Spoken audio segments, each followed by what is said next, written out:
গুৱাহাটীত মুকলি হ'ল টাটা মটৰ্ছৰ নতুন বাহন দিছপুৰ ছুপাৰ মাৰ্কেটৰ টাটা মটৰ্ছ অসম কাৰ্ছে মুকলি কৰিলে হাৰিয়াৰ ইভি বাহনখন অসম পৰিবহণ নিগমৰ পৰিচালন সঞ্চালক চিন্ময় ফুকনে মুকলি কৰে বাহনখন এই হাৰিয়াৰ ইভি বাহনখনে পৰিৱেশ নিয়ন্ত্ৰণত সহায়ক হ'ব বুলি মন্তব্য টাটা মটৰ্ছ কৰ্তৃপক্ষৰ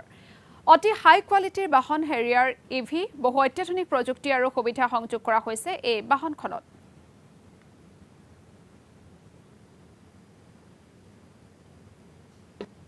যেতিয়া ইভি গাড়ীখন হয় যেনেকৈ এতিয়া পেট্ৰল বা ডিজেল চালিত গাড়ীখন হ'লে মানুহজনে নিশ্চিন্ত মনে যাব পাৰে ৰাস্তাত তেল খৰচ ভৰাই ল'ব পাৰিম বুলি ইয়াত তেওঁৰ কিছুমান অসুবিধা আছে তেওঁ ক'ত চাৰ্জ কৰিম বা ক'ত কেনেকুৱা কৰিম ভাবিবলৈ বাধ্য হয় গতিকে আমি এনেকুৱা এটা পৰিৱেশ আমি গঢ় তুলিব লাগিব যাতে জেগাই জেগাই চাৰ্জিং ষ্টেচন থাকে এতিয়া ধৰি লওক আমি যদি গুৱাহাটীৰ যিখিনি আমাৰ গ্ৰীণ বাছ আছে আমি দেখোঁ আপোনালোকক জনাওঁ যে এখন গ্ৰীণ বাছে এবাৰ সম্পূৰ্ণ চাৰ্জ থাকিলে 150 কিলোমিটাৰলৈকে যাব পাৰে অৰ্থাৎ তাৰ পিছত আৰু তেওঁ যাব নোৱাৰিব আৰু ক'ৰবাত গ'লেও সেই 75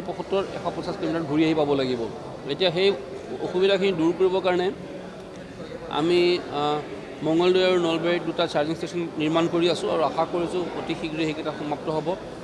জাগিৰোডত ইতিমধ্যে নিৰ্মাণ সমাপ্ত হৈছে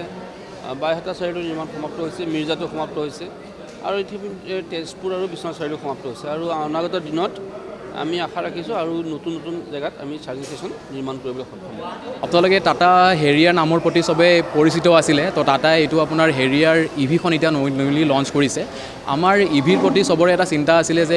ইভি গাড়ী আপোনাৰ লং জাৰ্ণি কৰিব পাৰিবনে বা ইভি গাড়ীখন আপোনাৰ ৰিলায়েবল হ'বনে তো সেইবোৰ সকলোবোৰ চিন্তা দূৰ কৰিবলৈ টাটা মটৰ্ছে আমাৰ নতুনকৈ এতিয়া হেৰিয়াৰ ইভি লঞ্চ কৰিছে য'ত আমি সেইবোৰ চব সমাধান আমি পাইছোঁ ইয়াতে এইটো ছেগমেণ্টত আপোনাৰ ইণ্ডিয়াৰ চবতকৈ ফাষ্টেষ্ট SUV বুলি ইয়াক কোৱা হৈছে তাৰ ৰিজন হ'ল আপোনাৰ টাটা মটৰ্ছে ইয়াত ডুৱেল মটৰ চিষ্টেম ইউজ কৰিছে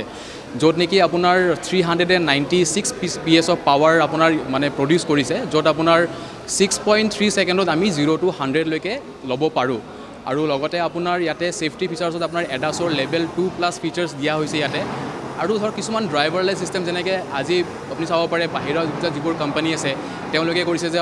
ড্ৰাইভাৰ নোহোৱাকৈ আমি কেনেকৈ পাৰ্কিং কৰিব পাৰোঁ বা ড্ৰাইভাৰ নোহোৱাকৈ আমি কেনেকৈ সৰু সৰু জেগাবোৰৰ পৰা আমি গাড়ীখন মানে থ্ৰু ৰিম'ট আমি উলিয়াব পাৰোঁ তো সেইবোৰ ফিচাৰ্ছো আপোনাৰ টাটা মটৰ্ছে ইয়াতে নিউলি লঞ্চ কৰিছে এতিয়া তো সেইটোক আপোনাৰ এটা কোৱা হয় যে অট'মেটিক পাৰ্ক এচিছ বুলি কোৱা হয় আৰু এটা কোৱা হয় আপোনাৰ চামন মোড বুলি কোৱা হয় আৰু এটা থাকিব আপোনাৰ যিটো আপোনাৰ ৰিভাৰ্ক পাছ এচিছ বুলি কোৱা হয় তো আমি গোটেইখিনি এইবোৰ ফিচাৰ্ছ আমি লাভ ল'ব পাৰোঁ 21.49 লাখৰ পৰা ইয়াতে আপোনাৰ গাড়ীখনৰ মানে প্ৰাইচ ষ্টাৰ্টিং হৈছে